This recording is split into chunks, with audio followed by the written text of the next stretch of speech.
I want to be, employed because I put the work in and my work ethic reflects what you're looking for, not because you feel sorry for me, not because you want things to look right.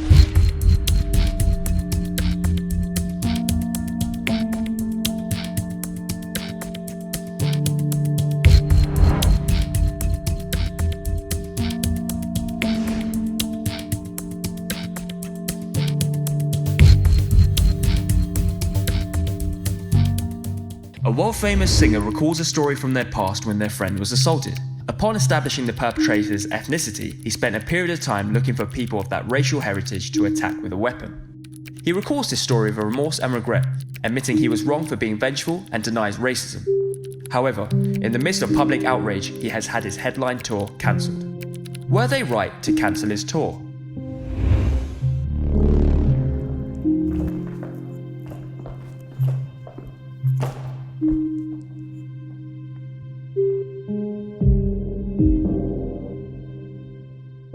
The whole point of apologies, you take accountability for it. You don't deny that you're a racist. No, because this is what you guys, this is what you guys do. You guys try to put words in other people's mouths. Like, he's not accountable in your eyes.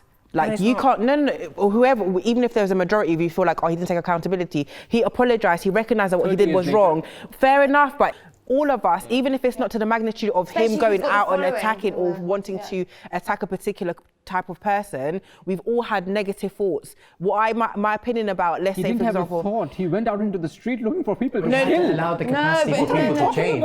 Exactly. 3 decades later. 3 decades later, absolutely. 30 years later. He did not have to say that. He didn't have to admit. You should be grateful that he is admitting. Okay, so we should be grateful. Oh, thank you for admitting that you were racist at some point. But what we're saying is that it was the question was.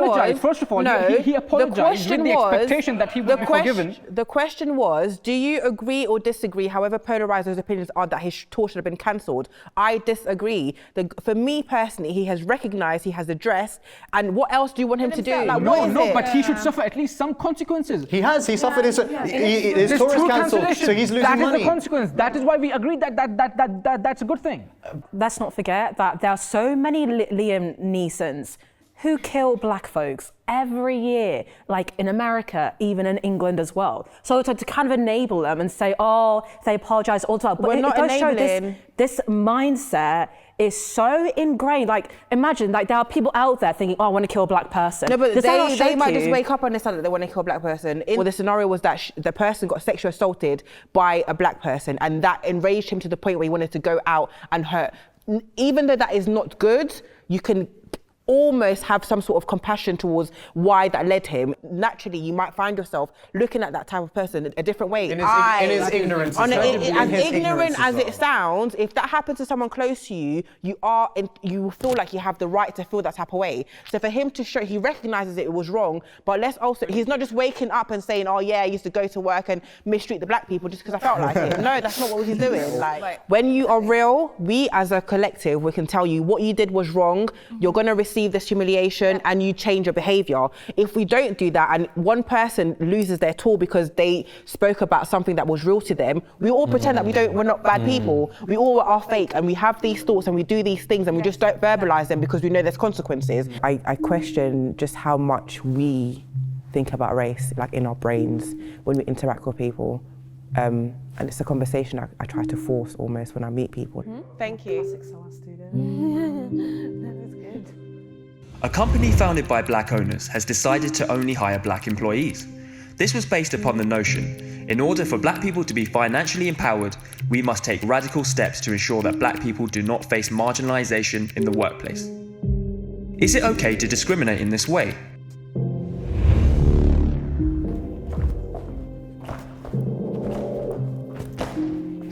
You're so dramatic. Yeah, I strongly disagree with this because I think that if you want to try and navigate workplace racism, you can't really do that if you're working in like an all-black company, just as the same thing if you were like an all-white company. I don't think there's anything wrong with choosing who works with you, but I just don't think that at the end of the day, it will be something which is empowering. The workplace is already white dominated. Even if one company only employs black people, that's not going to affect I'm not saying it's discriminatory white to white people. people's like not what I'm effective saying. positive discrimination schemes are important because it's already set up in a way to exclude us. Yeah, yeah. So in this example, this is classic liberation theory, like classic. Like the only way that you guys can liberate yourselves is if you make yourselves independent, and then you can move on forward, and you have a but stake then in doesn't society. that go into like further isolation of being like, okay, this is, you know, we're doing. We can make a comparison with the female progressive movement. So you can have like female-only art collectives, right. and that's a positive thing, right? Because you can have your ethos and your values implemented there and shared, while also at the same time you are all guaranteed you're working in a safe space where you feel welcome and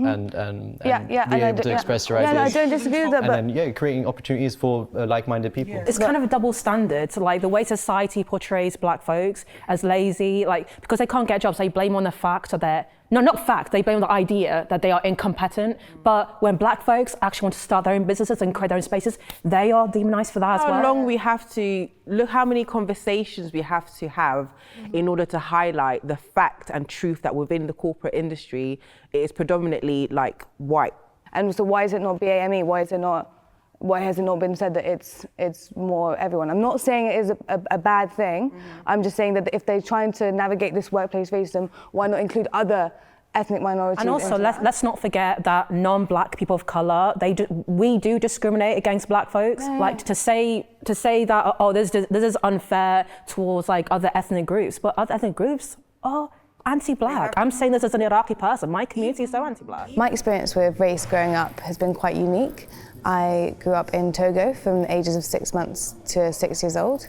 I was the only white kid in my school. And then I came to London. My primary school was majority Bangladeshi. There was only 4 white people in our class. Even if we're not going to go to the extreme of saying the anti-black, I just feel like when I look at our communities, I see Asians have an industry and they recruit within their communities. Yeah. Black people just don't in general, not even in terms of just because white and black Asian, we just don't have our own, we don't have our own economy. Senior consultants within the company have noted that they may be at risk of losing out on a number of lucrative contracts, as there have been concerns from clients that their approach might be alienating important customers. Where do you stand now?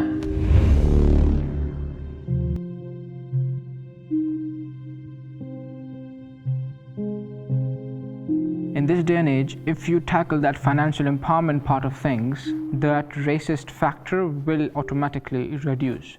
For that to happen, you need financial empowerment. When we learned that this movement or this initiative or this company in this case is losing money, I decided that I don't agree with this, simply because it is failing to achieve its most important goal. This is an enterprise that is with that specific purpose in mind. It should not have any compromises within it, right? You should not pander to people or to companies. It is very difficult to find the balance between making social impact and still being included within an industry. But at the end of the day, the purpose of this business is to make money. So you have to understand the industry which you're stepping into, and there has to be a level of consideration in terms of what can we do. I'm not saying to completely eradicate your moral compass or principle, but just still consider what can we do to still be able to make profit, because at the end of the day, if you're not making profit, you're not feeding back into this community that you want to. Look, if you remain dogmatic that no, we will only hire people from this community, come what may, you will eventually not be able to get that goal, that lucrative goal of financial empowerment, which is at the root of all problems regarding race.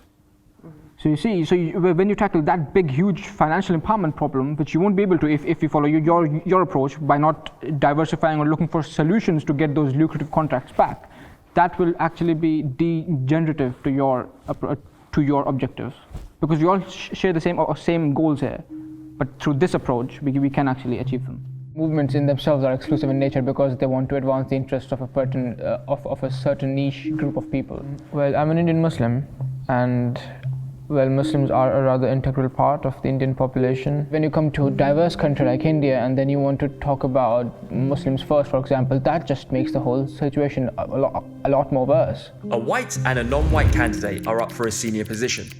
The ethnic minority candidate is hired by the all-white board, despite being outperformed. This is done in the interests of diverse representation. Have the board made the right decision?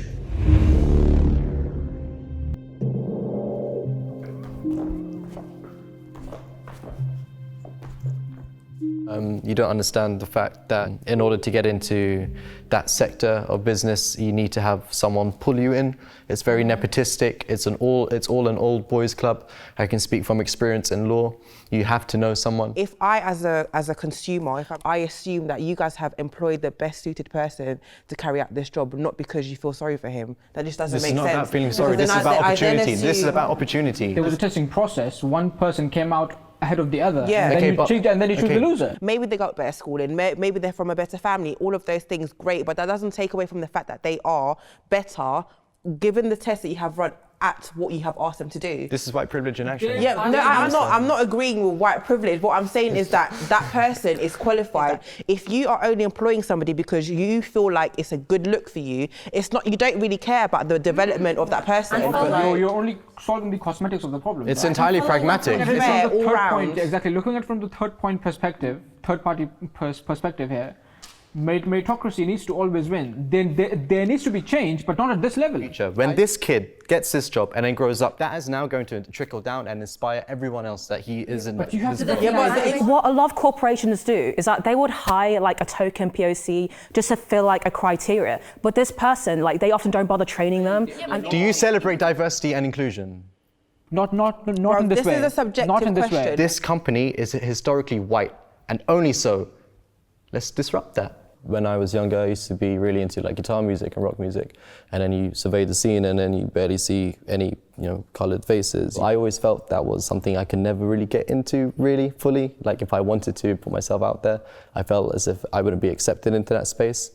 So that's something that really, from an early age, impacted the way in which I saw, how people see me. Everyone knows that there's an attainment gap, and children have that like literally since primary school. What's wrong with actually trying to close that? We all agree that what you're saying is right, but all of us know that the change needs to be top down, not bottom up. I want to be, employed because I put the work in and my work ethic reflects what you're looking for, not because you feel sorry for me, not because you want things to look right. So I say it's all about image. That's not exactly about decolonization or diversity. That's just diversity, just like to protect their reputation. So when Oxbridge take in candidates from lower socioeconomic backgrounds and also from minority ethnic backgrounds, right, is that a bad thing? That kind of change that you're talking about, giving scholarship, that is good change. They should have never made them take the test. It should have just been about the fact that we need a black person or a person of colour.